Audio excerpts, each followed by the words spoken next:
A very long time ago, around 1862, in the hot, dry desert of Arizona, there was a kind old man, and his name was the Lost Dutchman. He was sitting on a big rock, thinking about his life. He was all alone and feeling a little lost. The sun was hot, and the desert seemed to go on forever. What am I going to do? He wondered. In his life, he has traveled the world searching for adventure. He worked in restaurants. He was a fisherman at sea. He built houses, and he made furniture. Pondering and thinking about what to do next, he has always wanted to search for treasure. So now he wants to be a treasure hunter and search for any kind of treasure. But first, he needs to learn how. He walked to a dusty little town and went into a mercantile store, and he bought several old treasure maps and a book called Rocks and Minerals. He read the book all day and all night.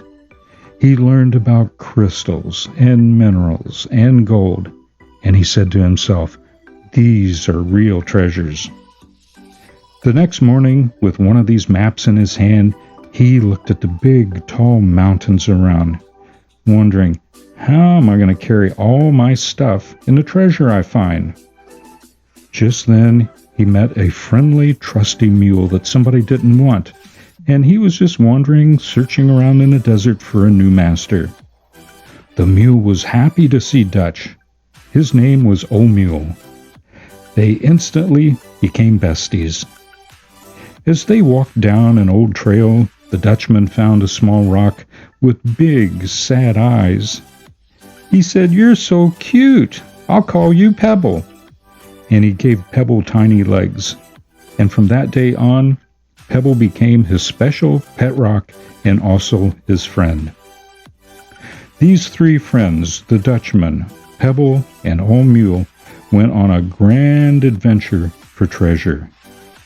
They hiked and walked for days. The sun came up and the sun went down, making the desert feel like a giant warm blanket.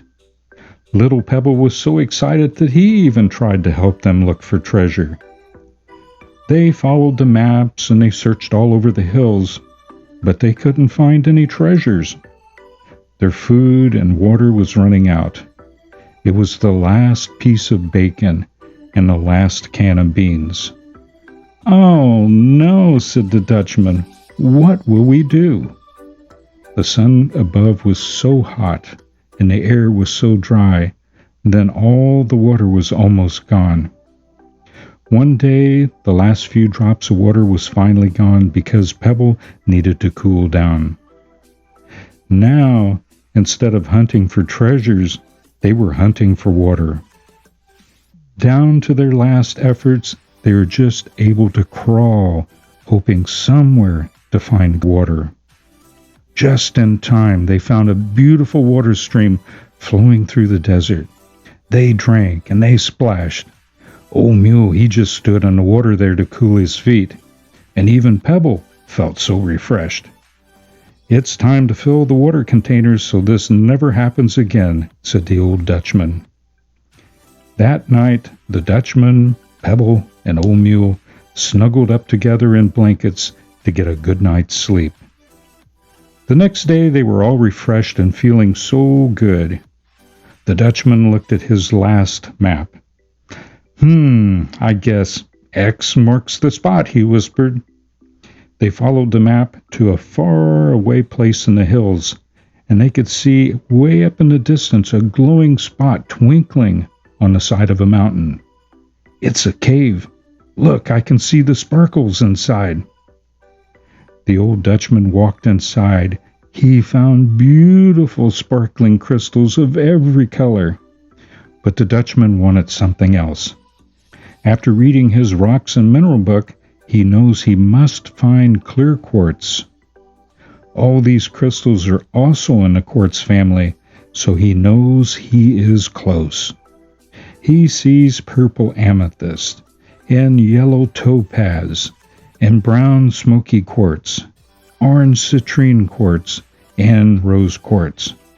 But he did not see any clear quartz or white milky quartz.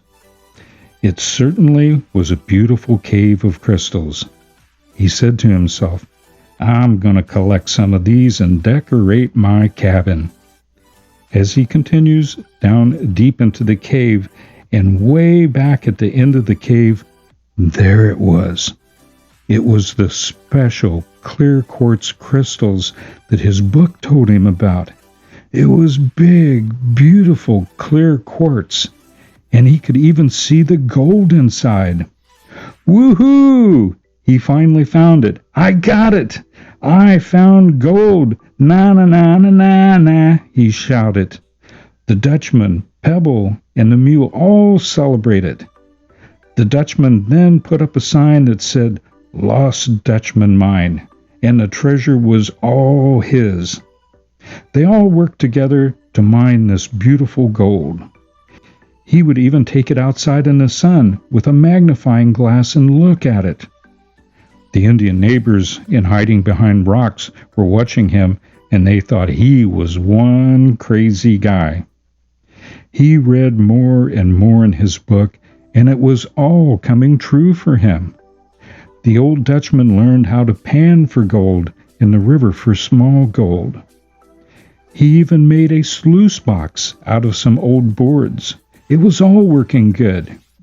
Then he read how to use a garden hose to squirt water at the hillsides to get the gold to loosen from the dirt. But the big hydraulic jet of water really got the gold out. In the desert, though, it was too hard to get that much water, and it made the nature look so ugly. So he decided not to do that anymore. He read in his book again and learned how to use some chemicals to refine the gold, to make it more pure, and also to melt the gold at 1,948 degrees and then pour it into bars so it's easier to carry. That's really hot. He did not have goggles or a mask back in 1862, so he had to be very careful. After lots of hard work, he made many bars of shiny gold. He took them to the assayer's office in town, and everyone was amazed at how pure this gold was. The Dutchman got lots of money and was very, very happy. The Dutchman bought more food and more supplies and was off to go back to the mine. Pebble, Old Mule, and the old Lost Dutchman were happy and satisfied they had a great adventure of finding treasure at last. With their treasure and their friendship, the Dutchman, Pebble, and Old Mule, they went off to find their next great adventure.